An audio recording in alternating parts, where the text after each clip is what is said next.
راځي او جنات چې بار بار راځي د ختمولو دپاره اسانه طریقه درښیم چې یو ځل دا عمل وکړي دغه مرض نه به جنات مکمل ختم شي. بعضې عاملان حضرات هم نه پوهېږي په جناتو مسله وي نو هغوی ورته مختلف قسم علاجونه کوي خو مریض ښه کېږي نه. ټول اول چې د جناتو د جادو تشخیص ته مضبوط وي چې دا جادو مسله که جناتو مسله بیا علاج آسان دی، بیا جنات هم په اسانه ختمیږي، جادو سخت نه سخت جادو هم په اسانه ختمیږي. خو زیر عاملان ملګري داسې وي چې هغوی په دې تشخیص طریقه باندې صحیح نه پوهېږي، تشخیص طریقه صحیح نه ورځي.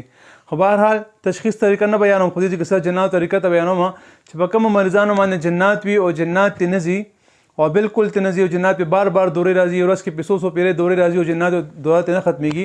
هغې بهترین عمل درته ښیم چې دا وکړي، په یو ځل کولو سره به ستا د مریض نه جنات هم ختم شي، ستا مریض به بالکل ټیک ټاک شي. طریقه اول ټول اول طریقه دا چې په ښي غوږ کې اذان وکړه، غس کې ورته اقامت وکړه. ښي غوږ کې اذان، غس کې اقامت وکړه. څو پیره کول دي، اووه پیرې اذان کول دي، اووه پیرې اقامت کول دي. ټول نه بهترین طریقه دا ده چې ورته وکړي او مریض باندې دا په تیز سره چف کړه، بیا پې 41 بار آیت الکرسي ووایه چې څونه هم سخت نه سخت جنات وي، آیت الکرسي سره مریض بالکل نه ټینګېږي، جنات آیت الکرسي سره بالکل سوځي.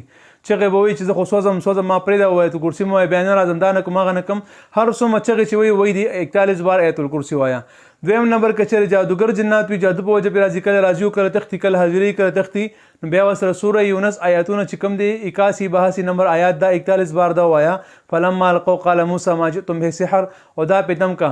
زه ګارنټي در کوم ګارنټي در کوم چې څونه هم سخت جنات وي، څونه هم سخته مسله وي، دغه عمل ورته په یو ځل کور کې وکړه، انشاءالله ستا مریض په کور کې ټیک شي، د پردو خلکو تګ راتګ نه بهر سره محفوظ شي.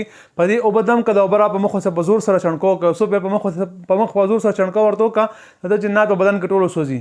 که شرشمو تیل پې دمولو شي، سرسو تیل هغه پې دم